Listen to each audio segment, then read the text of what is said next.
Hello everyone, welcome back to our channel. আমি সুজাতা অনেক অনেক ভালোবাসা দিয়ে আজকের ব্লগটা শুরু করলাম সকাল থেকে। সকালবেলা উঠেছি কাচাকুচি করতে। আজকে খুব তাড়াতাড়ি উঠেছি, মেয়েকে স্কুলে পাঠিয়ে দিয়েছি।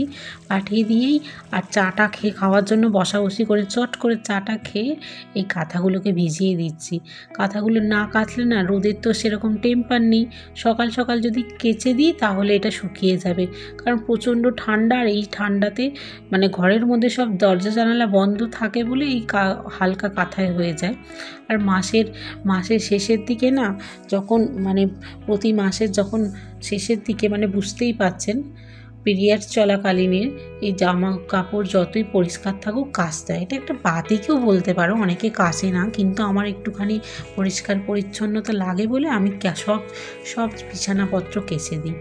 আর আজকে গরম গরম দুপুরবেলা ধোয়া ওটা ভাতের সাথে গরম গরম ডিম খাবো, ডিমের ঝোল।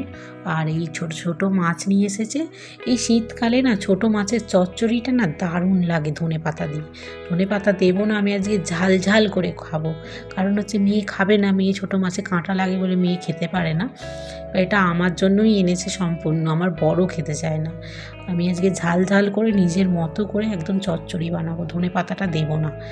রোজ সব কিছু তরকারিতে ধনে পাতা দিলে আবার এক এক সময় ভালো লাগে না। ধনে পাতার গন্ধটা ভালো লাগছে, কিন্তু মাছের ঝালে আমার মনে হয় যে এই ঝালটাতে বেশ কটকটে ঝাল হবে।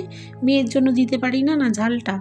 এই দুপুরবেলা গরম ধোঁয়াটা ভাত, তার সাথে হাঁসের ডিমের ঝোল আর এই মাছের চচ্চড়ি, আর বেশি কিছু করব না। শীতকালে চট জলদি রান্না করার জন্য একটা টিপস দিই তোমাদের, সব কাজ কমপ্লিট করে নেবে।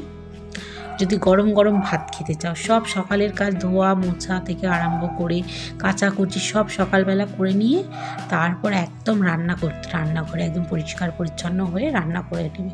রান্না করে বাসন টাসন সব ভালো করে তাতে ভাতটা বসিয়ে দিয়ে, প্রথমে আগে তরকারি পাতি করে নিয়ে ভাতটা বসিয়ে দিয়ে তারপরে বাসনগুলো যেগুলো রান্নার বাসন সেগুলো ধুয়ে নেবে। তারপর ভাতটা উপর দিয়ে দেবে। তারপর পরিষ্কার ওইটুকু জায়গা মুছতে আর কতক্ষণ লাগে। তার গরম ধোঁয়াটা ভাত আর গরম গরম তরকারি, বাসন মাজতেও তো দুটো কড়াই মাত্র, বাসন মাজতে আর কতক্ষণ লাগে। এই দুটো মানুষের রান্না, আর বেশি তো বাসন হয় না। চট জলদি একদম রান্না করে আধ ঘন্টার মধ্যে পুরো রান্না কমপ্লিট। আরও যদি চট জলদি করতে মাছটা স্কিপ করে দাও। যদি গরম গরম ডিমের ঝোল আলু দিয়ে আর গরম গরম ধোঁয়া ওঠা ভাত, সেই দুপুরবেলা শীতকালে সেই শান্তিতে খাওয়া।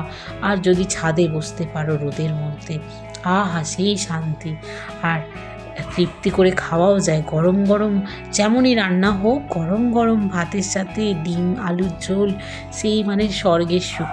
আর এখন তো বেগুন তো খেতেই হবে, বলো, বেগুন ভাজা না হলে ঠিক চলে না। শীতকালের বেগুন, অন্য কোনো সময় এই বেগুনের টেস্ট পাওয়াই যাবে না, মুখ চুলকাবে, কিন্তু শীতের বেগুনের সে তো তুলনাই নেই। তাই বড় বড় দুটো চাক বেগুন কেটেছি। এই চাক দুটো বেগুনেই হয়ে যাবে, কারণ রাত্রেবেলা রুটি দিয়ে গরম গরম বেগুন ভাজা খেতে হবে। তার জন্য বেগুন ভাজা বসিয়ে দিয়ে এটা হয়ে যাবার পরে ডিমটা করব। দেখো কত চট জলদি রান্না হয়। শীতের দুপুরে যদি গরম গরম খাবার খেতে চাও, বাসি যা কাজকর্ম স্নান টান সব সেরে একবারে রান্নাঘরে ঢুকতে হবে। তারপর চট করে রান্নাটা করে যখন কড়াগুলো মাজতে যাবে তখন কি করবে, তখন ভাতটা বসিয়ে দেবে। মানে লাস্টে ভাতটা বসাতে হবে, তবেই তো গরম ভাতটা পাওয়া যায়। প্রথমেই যদি ভাতটা বসিয়ে দিয়ে তারপর যদি তুমি অন্য রান্না করতে জোগাড় করতে যাও না, তখন ভাতটা না একটু ঠান্ডা হয়ে যায়। গরম গরম ধোঁয়া ওটা ভাত দিয়ে তরকারি পাতি যদি খেতে চাও, তাহলে একদম আগে লাস্টে ভাতটা, ডাল তরকারি আগে করে নেবে, আর বাসি সব কাজ করে নেবে। একটু সকাল সকাল উঠতে হবে, উঠে সব কমপ্লিট করে টাইমের মধ্যে নিট অ্যান্ড ক্লিনভাবে সুন্দর মতো করে দিতে হবে। আর গরম গরম একদম চট জলদি রান্না করছি, আলুও ভাজিনি, পুরো একদম আধ ঘন্টার মধ্যে রান্নাবান্না সব কমপ্লিট করে নেব। করে নিয়ে দুপুরবেলা জমিয়ে গরম গরম ভাত, আর তার সাথে ছোটো মাছের চচ্চড়ি, বেগুন ভাজা আর ডিমের ঝোল। ডিমটা আবার দেশি ডিম নয়, হাঁসের ডিমের। কত সুন্দর কষানোর কালারটা হয়েছে। অল্প তেল মশলাও যে সুন্দর রান্না হয়, এটা অনেকেই ভাবতে পারেন যে এত তেল কম দেয়, কিন্তু না, মোটেও না। তেল বেশি দিলেই যে সুন্দর রান্না হবে এরকম না। অল্প তেলেতেও সুন্দর রান্না হয়। নিজেদের শরীর স্বাস্থ্যের কথা ভেবেও তো একটু রান্নাবান্না করতে হয়। আর এখন তো তেলের প্যাকেটের যা দাম, সেই সব চিন্তাভাবনাও তো করতে হয়। সব কিছু মিলিয়ে মিশিয়ে খাওয়া দাওয়া করতে হবে সবাইকে। তাই ঝোলও ফুটে উঠেছে, ডিমগুলো দিয়ে দিলাম আর একটু ফুটুক, তারপরে না হয় ভাতটা বেড়ে নেব।